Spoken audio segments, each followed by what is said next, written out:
Samantala mga kabrigada, karamihan daw sa mga tinamaan ng COVID-19, mild cases ayon yan sa DOH. Brigada Sheila Matibag, i-brigada mo! Brigada!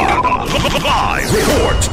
Patuloy na binabantayan ng Department of Health o DOH ang na-monitor na paglobo ng bilang ng mga tinatamaan ng COVID-19 sa ilang Southeast Asian countries.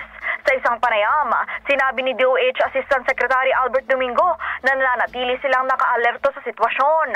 Nilinaw din ni Domingo na karamihan sa mga naitatalang bilang ng kaso ng sakit ay mga mild cases lang, gaya sa Singapore, Hong Kong, China, Thailand at India. Una nang hinikayat ng ahensya ang mga tao na umantabay sa mga balita hinggil dito at gumawa ng mga preventive measures para maprotektahan ang kalusugan. Muling paalala pa nito sa publiko na ugaliin ang pagsusuot ng face mask sa mga healthcare facilities, manatili sa loob ng bahay kung may sakit at kumonsulta agad sa doktor kung may nararanasang sintoma.